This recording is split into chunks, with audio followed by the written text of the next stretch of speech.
Assalamualaikum warahmatullahi wabarakatuh. Bismillahirrahmanirrahim. Alhamdulillahilladzi ja'ala syahra Ramadan syahra siyam lil-mu'minin. Asyhadu an la ilaha illallah wahdahu la syarika lahu al-malikul haqqul mubin. Wa asyhadu anna Muhammadan 'abduhu wa rasuluhu shadiqul wa'dil amin. Amma ba'd.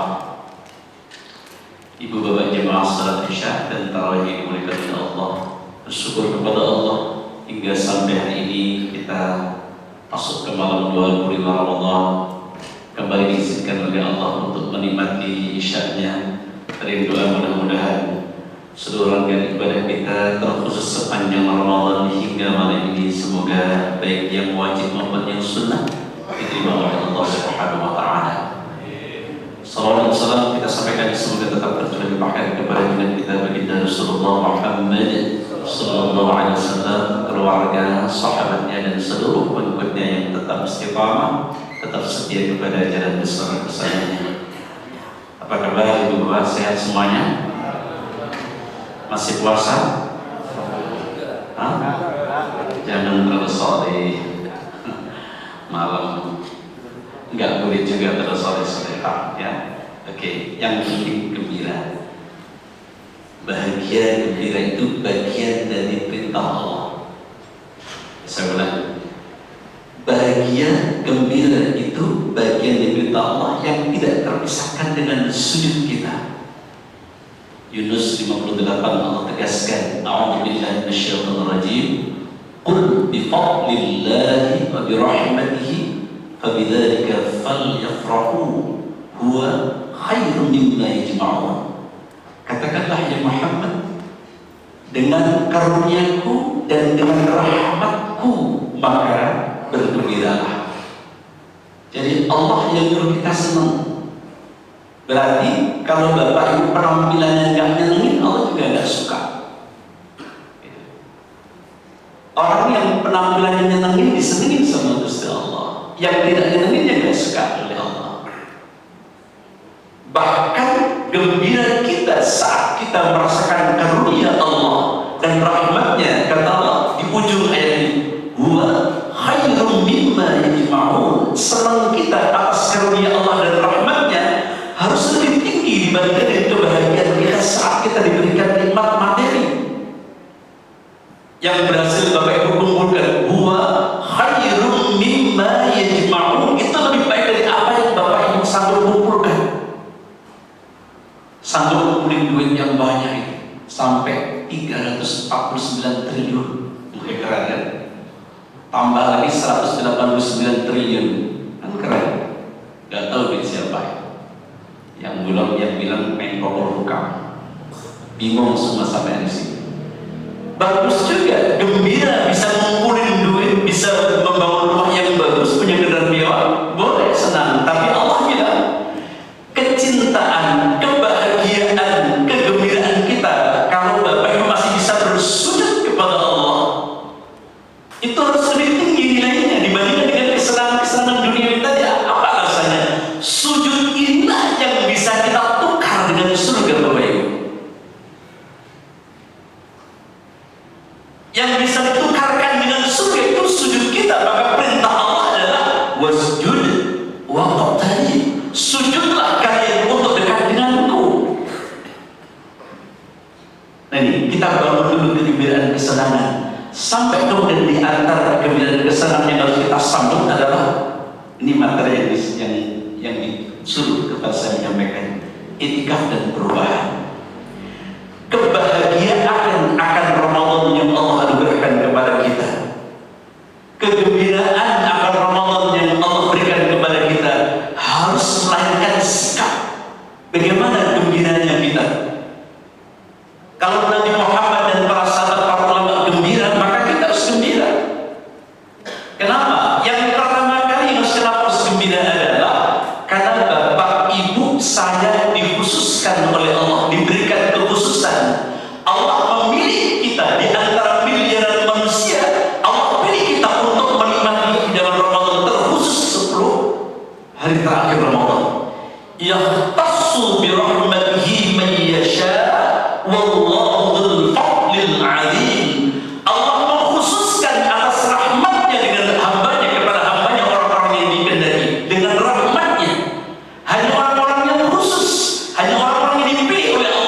yang diberikan hak untuk menikmati terus 10 hari akhir Ramadan. Maka harus gembira kita Bapak Ibu sekalian, harus senang gitu. Nabi mengajarkan di antara bentuk kecintaan, di antara bentuk kesenangannya adalah menghidup-hidupkan, bahkan mempersiapkan dirinya untuk 10 hari terakhir Ramadan. Dalam banyak riwayat Nabi 9 hari terakhir itu mengikatkan kain sarungnya untuk lama berdiam di masjid, lalu membangunkan istri-istrinya untuk menghadap Allah, untuk bersujud kepada Allah Subhanahu wa taala, yang sering kita sebut dengan iktikaf. Iktikaf dan perubahan diri atau sosial, diri dan sosial. Apa itu iktikaf? Iktikaf makna umumnya adalah diam. Diam di mana saja itu iktikaf. Teman-teman di gardu di pos itu diam saja itu iktikaf. Ngapain saya iktikaf? Di mana? Di perempatan. Iktikaf kan? Nah, jadi iktikaf makna bahasa aslinya adalah diam. Lalu menurut syar'i, ya, menurut syar'i iktikaf adalah diam di masjid. Masjid yang mana? Semua masjid, baik masjid yang dipakai untuk salat Jumat maupun masjid yang tidak dipakai oleh salat Jumat. Jadi kalau Bapak Ibu haji atau umroh di sekitar masjid, di masjid-masjid Nabawi atau Masjidil Haram, itu kan banyak masjid-masjid. Di sana juga banyak orang iktikaf, padahal itu tidak pakai untuk Jumat. Maka para ulama sepakat bahwa yang dimaksud untuk tempat iktikaf itu bukan hanya masjid yang dipakai untuk sholat Jumat saja. Yang dalam bahasa kita Indonesia ada langgar, ada musola. Boleh nggak kita iktikaf di langgar musola? Boleh. Kenapa? Itu masjid. Makna masjid apa? Tempat sujud. Orang-orang haji itu kita pengalaman ketika terlambat itu dari hotel, ada di tengah-tengah antara hotel dan masjid, ada masjid. Ya sudahlah, daripada secara terlambat artinya ke masjid itu. Banyak orang di situ juga penuh gitu. Itu yang harus kita pahami. Jadi iktikaf itu dalam syar'i, pengertian syar'i, di masjid, baik masjid yang dipakai sholat Jumat maupun yang tidak dipakai, artinya boleh juga iktikaf di musola. Silakan. Lalu yang sering jadi pertanyaan adalah ibu-ibu, Pak, boleh nggak kaum perempuan itu iktikaf? Boleh. Nabi sendiri juga, riwayat Ibunda Zainab, putri Nabi Zainab binti Rasulullah SAW, itu bahkan saking dia ingin sekali melaksanakan titah ayahnya Rasulullah itu, ia di masjid itu ada sesuatu di dalam mereka itu ada tali. Lalu sahabat, lalu Nabi bertanya, itu tali punya siapa? Untuk apa itu? Sebetulnya agak malu dan agak gak enak mau ngomongin itu sahabat. Lalu sampailah kemudian berita kepada Nabi, itu tali yang mengikat adalah Zainab ya Rasulullah. Buat apa? Buat kalau Zainab itu ngantuk, saking capeknya, itu dipakai tali untuk naik saya gitu. Jadi kalau harus duduk dan mau berdiri susah itu. Lalu disitu kemudian Nabi negur, kalau ngantuk ketika sholat jangan sholat dalam keadaan ngantuk.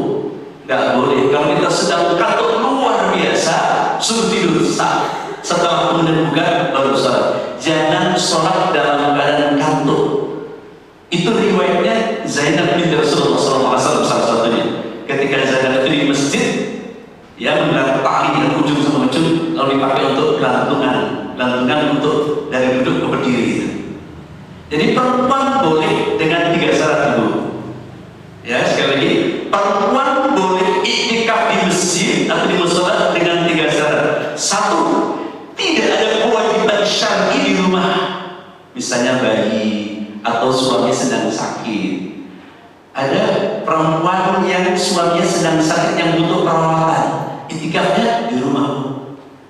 Jangan dengan alasan saya mau iktikaf di masjid, suaminya di rumah sedang sakit, dibiarkan. Padahal suaminya, Bu, udahlah di rumah saja, saya butuh bantuan ini. Kalau ada apa-apa, lalu ikut maksa ke masjid, gak ada gunanya, udah. Ya, gak ada gunanya. Seorang perempuan meninggalkan kewajiban syar'i yang wajib di situ, sementara iktikaf hukumnya sudah. Jangan sampai meninggalkan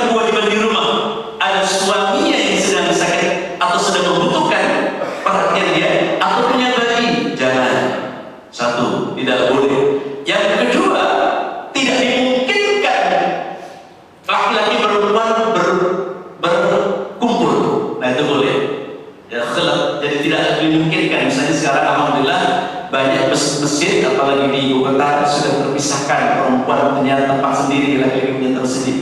Kalau masjid itu tidak menyiapkan tempat terkhusus kepada perempuan, maka perempuan tidak boleh iktikaf berbaur dengan laki-laki.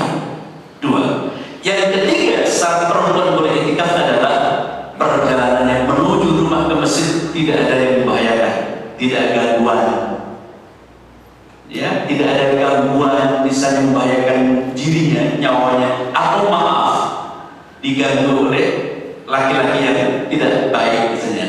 Kalau itu mengkhawatirkan itu, sebaiknya perempuan di rumah. Ibu bapak dimuliakan oleh Allah Subhanahu wa taala. Di mana letak perubahan orang-orang nikah? Bapak Ibu, semua pergerakan dalam Islam itu hampir semua mulai dari masjid dan mereka iktikaf. Mereka iktikaf. Nabi Muhammad SAW pertama kali menerima wahyu di iktikaf di mana? Di Gua Hira. Surah Al-A'raf. Beliau iktikaf berapa bulan? Kurang lebih 2-3 bulan. 2-3 bulan yang kita akan tahanus atau halwa. Bertahanus, berhalwa. Dalam bahasa kita sebetulnya iktikaf Nabi di situ. Dia penuh malam hari, dia menyaksikan di ketinggian itu luar biasa. Mungkin di antara bapak ibu yang sudah pernah naik, saya 2 atau 3 kali naik di Jabal Nur itu, di tempat Rasulullah mendapatkan. Jadi bagaimana 14 abad yang lalu Nabi menyaksikan kaum jahiliyah di atas itu. Dia merenung di situ sampai kemudian Allah takdirkan beliau di wisuda untuk diangkat sebagai Rasul, mendapatkan wahyu. Pertemuan dahsyat luar biasa. Lewat mana? Iktikaf. Pergerakan Islam, bahkan Indonesia merdeka, salah satu pergerakannya juga dari Mekah. Siapa? Para tokoh ulama-ulama yang bertumbuh di sana, mereka yang meriung iktikaf di masjid untuk berbicara tentang perjuangan Indonesia. Para ulama-ulama kita setelah pergi ke haji kemudian pulang, bagaimana menanamkan gairah? Dari mana tanamkan? Dari masjid. Mereka iktikaf.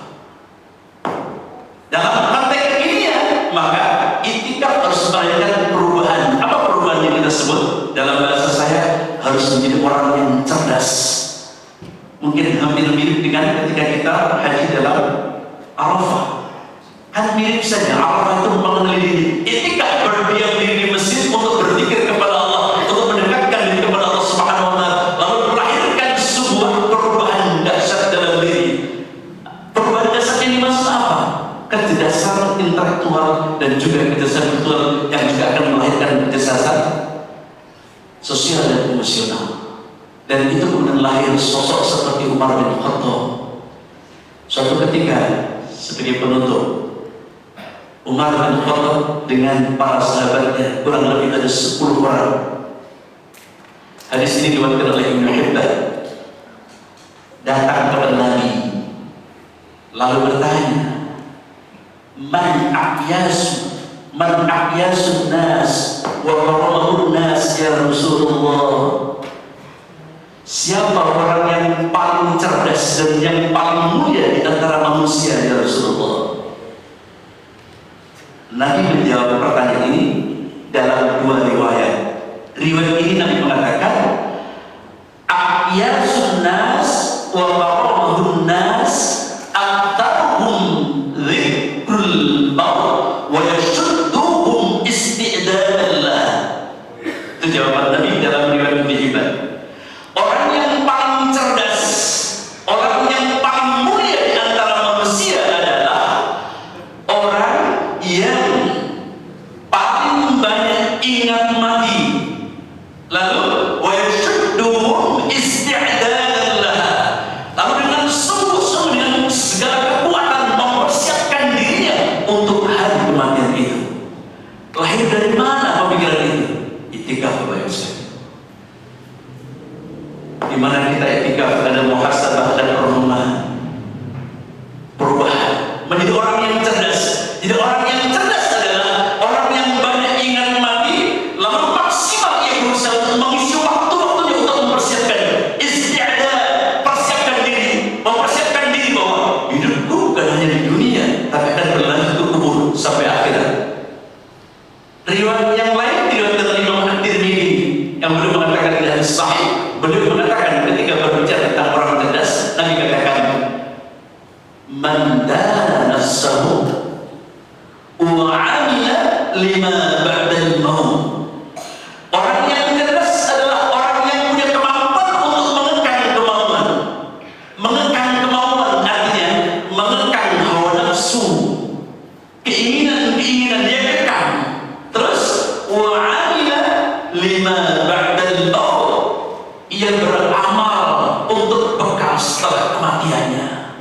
Ibu bapak yang dimurkai oleh Allah Subhanahu wa taala. Amal untuk kematian beda dengan amal di dunia, Bapak Ibu. Nabi Muhammad SAW mengatakan orang yang cerdas di sini bisa disimpulkan tiga. Satu, orang yang akidahnya benar. Yang kedua, orang yang amalnya benar. Yang ketiga, visinya bukan hanya 60 tahun, 70 tahun, 80 tahun, tapi visi hidupnya adalah lintas alam. Dan yang menyelesaikan kita, yang menyelamatkan kita di alam dalam visi kita itu bukan amal yang melainkan dunia, Bapak Ibu. Duit kita nggak bisa menyelamatkan kita ke kubur. Rumah kita, harta kita, kekayaan, mobil-mobil kita tidak akan dibawa ke kubur. Tapi yang bisa menyelamatkan kita adalah wa'amila lima ba'dal maut. Amal kita, amal ada tiga. Satu, amal saleh. Dua, amal salah. Tiga, amal biasa. Apa itu amal saleh? Amal saleh adalah amal yang didasarkan oleh iman, dan amal dengan iman inilah yang bisa menembus surga. Sebagaimana Allah tegaskan dalam Al-Baqarah 25, wa basyiril ladzina amanu wa 'amilus shalihati anna lahum jannatin tajri min tahtiha al-anhar. Berikan kabar gembira kepada mereka yang Muhammad, siapa mereka? Orang beriman dengan amal saleh, maka baginya surga. Orang beramal dengan iman maka bisa memberi tiket surga. Tapi tanpa iman tidak akan dapat surga. Ada orang beramal tapi tidak ada iman, dapat enggak pahala? Dapat, Bapak Ibu, tapi tidak sampai di bawah kubur. Karena konstitusi dalam Islam itu, faman ya'mal mithqala dzarratin khairan yarah wa man ya'mal mithqala dzarratin syarran yarah. Sekecil apapun perbuatan baik itu pasti Allah balas, minimal balasan dunia. Kalau ia beramal untuk dunia, Allah kasih. Misalnya orang beramal karena ingin dipilih nanti 14 Februari 2024. Ada yang tanya gitu ya? Begitu banyak. Nanti ada banyak sembako itu dikirimkan sama ibu bapak. Lalu sembakonya itu ada fotonya. Lalu ada pesan, jangan lupa 14 Februari. Kalau niatnya itu, mungkin Allah kasih. Apa pahalanya? Jadilah anggota dewan. Kalau niat itu, tapi gak sampai ke kubur, Bapak Ibu. Itulah yang dikatakan oleh Nabi, innamal a'malu binniyah wa innamal likulli imri'in ma nawa. Setiap amalan bergantung kepada niatnya, dan setiap orang akan mendapatkan sesuai dengan niatnya. Kalau niatnya ingin jadi anggota dewan, karena itu beramal, dia dapat, tapi gak sampai ke kuburan. Itu namanya amal biasa, bukan amal saleh. Ingat, bukan amal saleh. Yang terakhir, amal salah, amal yang tidak mengikuti tuntunan Quran, Sunnah, dan para ulama. Nah itu yang terakhir. Nah harapan kita sesuai dengan Rasulullah tadi, kita harus beramal, terutama di akhir Ramadan. Ayo jadikan iktikaf kita merupakan perubahan dahsyat dalam kehidupan kita, terutama berpikir amal iktikaf ini harus menjadi amal yang akan sanggup, akan berkontribusi untuk membeli surga dan Allah Subhanahu wa taala, melahirkan perubahan dalam diri kita. Semakin kita dekat dengan Allah Subhanahu wa taala, semakin dekat dengan